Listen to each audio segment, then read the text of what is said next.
As a level 2 psychotherapist, Naomi developed hypno-channeling, a process that connects individuals to their subconscious, revealing universal knowledge.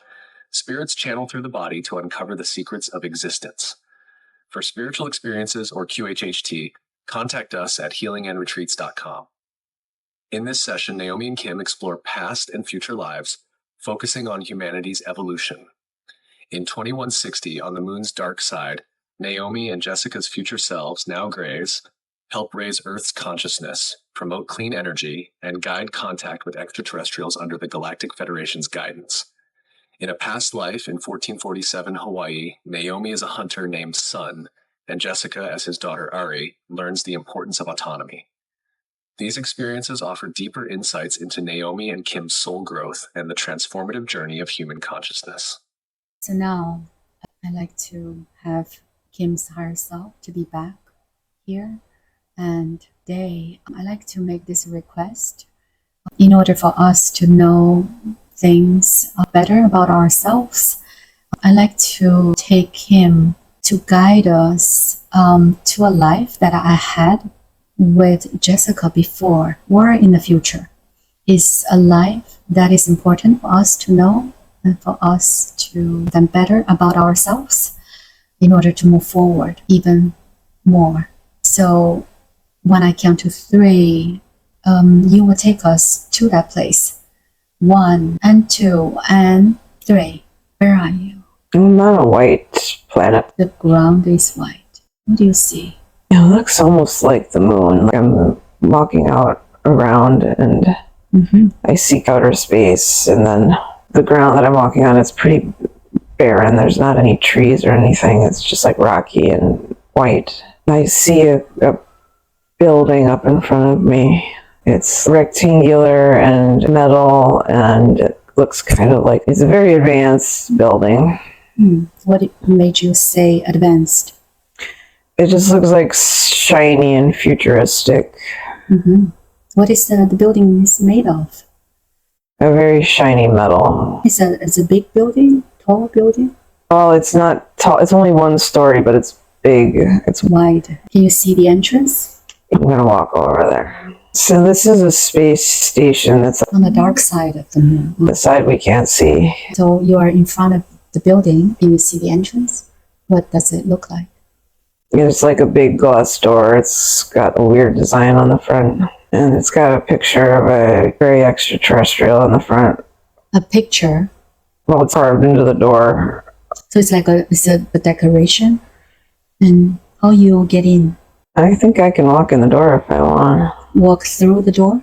I open it. Well, what do you see inside of this building? It's a mix of military personnel and grays and hybrids are all here. How many do you see? 15 military and 11 grays and 9 hybrids. I see. The militaries, who are they? At a point in the future, the U.S. military is cooperating with the grays as part of the hybrid project. So the time we use now, what time is this? 2160. So the militaries, they are human? Yes. So what are they doing in this building? You can communicate with them telepathically. They're saying that time doesn't exist how we think that it does. Everything is happening at once. So part of what we're doing here is interacting with people in the past. So in the past, like let's say the time we have right now. Yes. So what they're doing to impact what people are doing now. So the Greys technology can travel in and out of time. So some of the abductions that people are experiencing now and some of the interactions with the Greys that they've had, they were coming back from the future. And in this place, do you see, let's say, the energy or another version of Naomi or Jessica? You're both Greys. Anything else you can let me know? Both of you have been interacting with your present selves in this life. So in the future, you become Greys. And the Greys that visit you, that gave you your implant, one of them is your future self. So part of what you're doing is influenced by the future me. Yes. You're visiting your past version of yourself. And so what we're doing with each other. And before I ask that question, what is my name there and what is Jessica's name? Your name is Raleigh. Ralley. Is it like male? Raleigh. Is it male energy or there's no such thing? Yes, it feels male. And what's her name? Grogger. Grogger. It's hard to pronounce. Grogger. Yes, male energy. Can I ask what has Grogger? He's been visiting you and giving you upgrades that help enhance your psychic abilities and the amount of information, opening up your sixth sense. It's preparing you for open contact and to make advances, because you're going to have to make the choice in your future life to become part of the hybrid project. So he's preparing you so that you'll want to make that choice. And what we are doing with each other? You're both part of the team of Greys who are working to raise Earth's vibration and change this version of Earth to put it on a better course to raising consciousness. And part of that involves interacting with your past selves. What kind of roles we're playing in the past life now? You're helping prepare.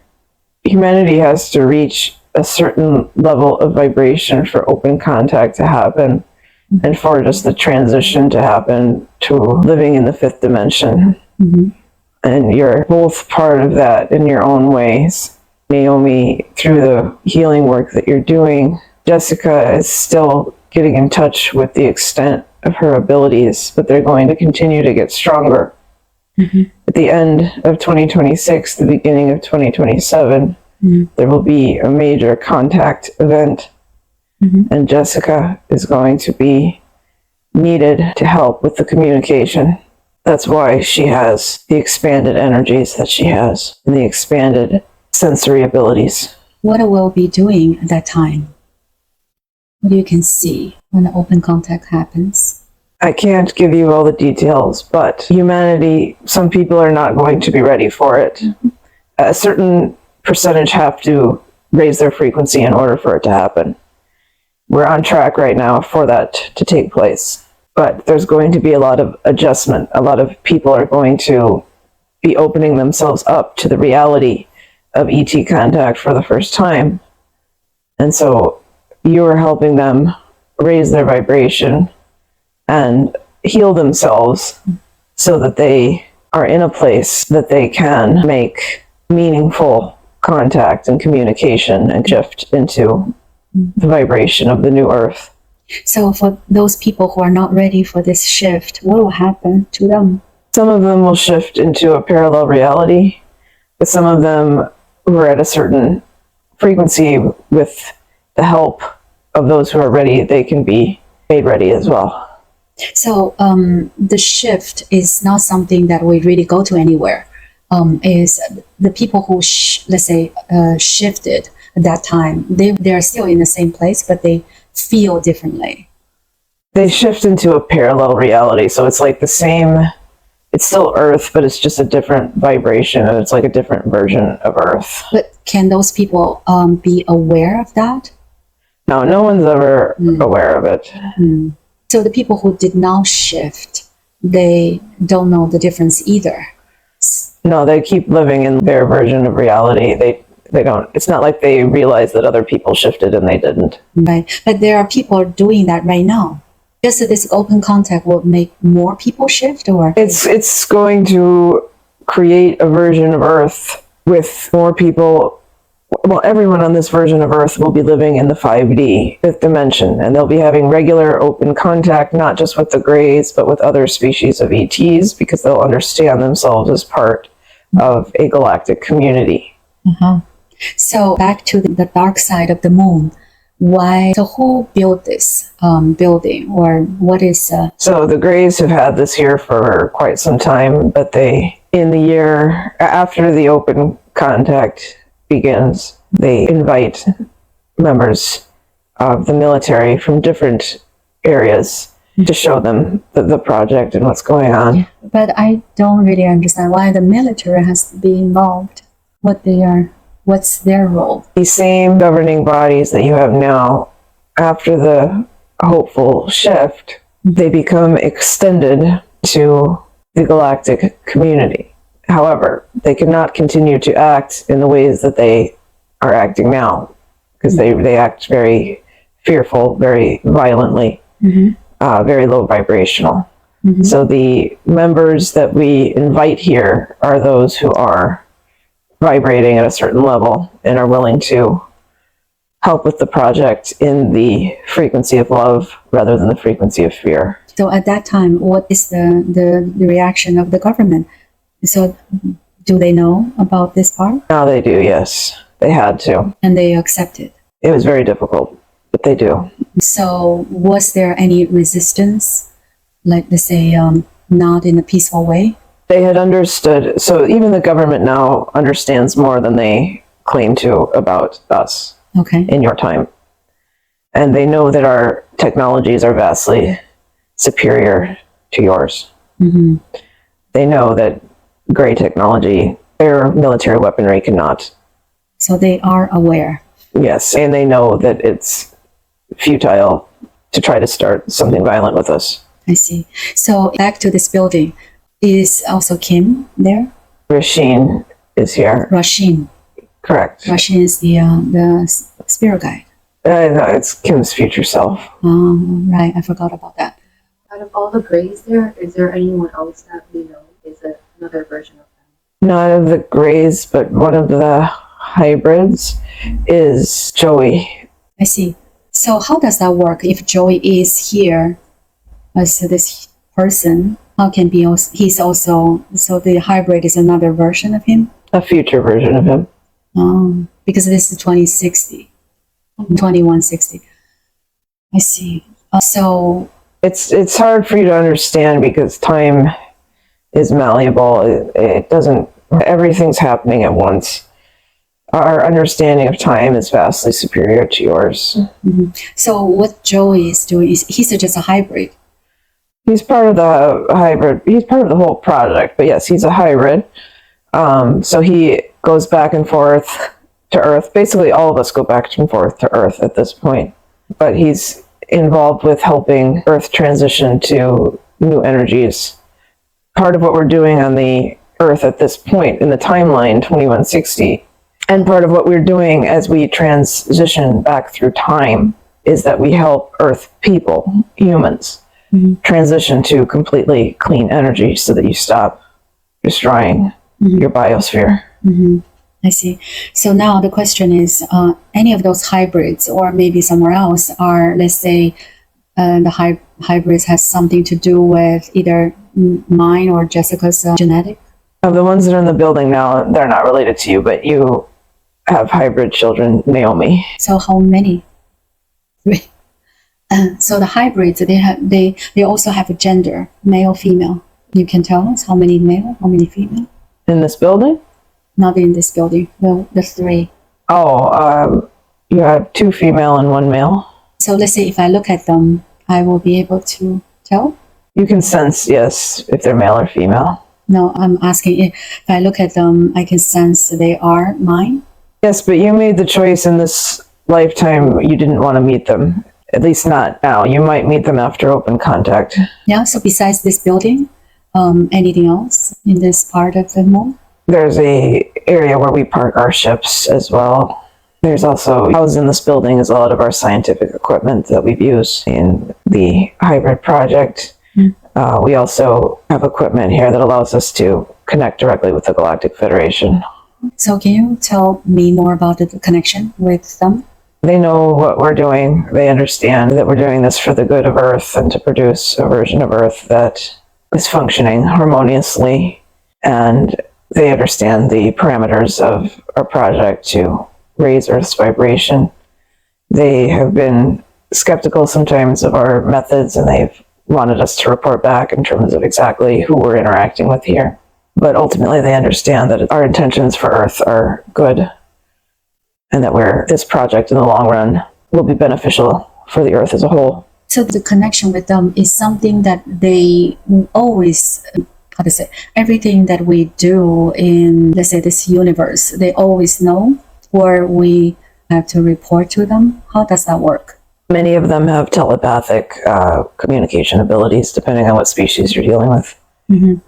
So, to an extent, members of the Galactic Federation can tap into what we're doing here non-locally.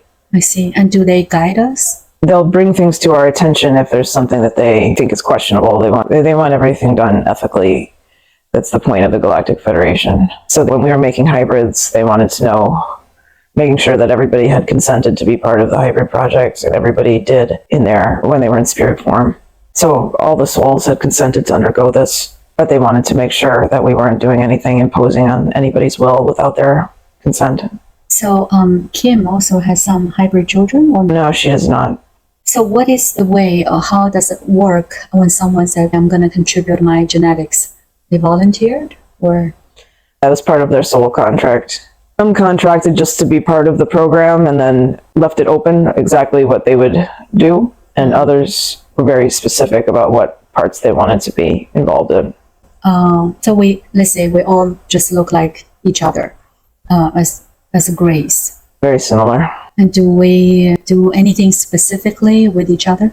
You're on the same team, that you knew each other in a past life because you interact with your past selves. So we're all male. Machine is female. Oh, Rashid, anything that you can tell us about what we do, a little bit kind of different thing or some interesting thing? Any details you can share? So Raleigh has worked primarily on the genetic aspect, so harvesting genetic material has been his specialty. Grogger is more focused on updating DNA and making changes in the brain structure that allow human beings to perceive layers of reality that are normally closed off or have been previously been closed off to them. So how to update that, the DNA? It's a very complex process, but there's multiple things. So sometimes they've done a needle injection to the brain and they've inserted a energetic device, but it's organic, it's biological. It's a mixture of technology and biology, and it just makes subtle alterations to the way that the neurotransmitters are communicating with each other, and that it opens up sensory input lines. So the question is, why those sensory were not open before? It's part of humans' evolutionary development. So in a way, let's say right now, this time, 2030, 2023, 2024, can we say that our spiritual growth is a little behind the schedule? No, it's right on schedule for what we're trying to achieve. So there's no such thing. It can happen that way. Let's say the human consciousness can be behind what it is supposed to, or a little bit faster. No, everything happens in perfect timing. I see. I was going to ask something else. So now I want you to take us to a different timeline. This is something else maybe we're also doing together, or maybe just me or Jessica or me and Kim. So let's go to another fortune lifetime to take a quick look. When I count to 3, you'll be there. 1 and 2 and 3. I see lots of trees and foliage around. I'm not sure where I am. This might be Earth, it might not. Take your time, look around. I see palm trees. It's very pleasant here. I see waterfalls. Can you see the sky? Yes, it's blue. Who is here? I see people, they're dressed, they look almost like Hawaiian people. Maybe I'm in Hawaii. And they're dressed in indigenous clothes. I don't know how to describe it. The clothes that Native Americans would wear. What they're doing? They're gathering water from the waterfall.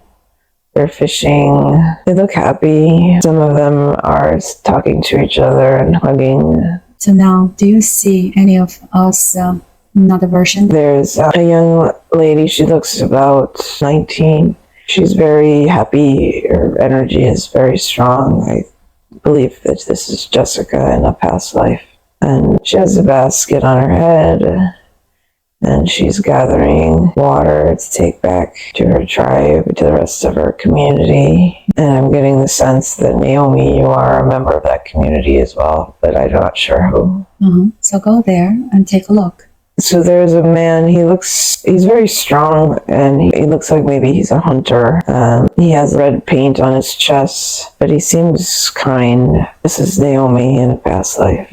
What's his name? Sun. S? Sun. What does Sun do? He says he's a hunter for this tribe. He says that you've been through times of scarcity, but now you're going through times of abundance, and that you've brought the tribe through many times, hard times of scarcity. How many people are in this tribe? 70. So another version of Jessica. What is her name? Ari. Can you spell it? Ari. Does Ari and Sun do anything together? She is his daughter. So what time is this? What year is this? 1447. So this community, do they do anything special?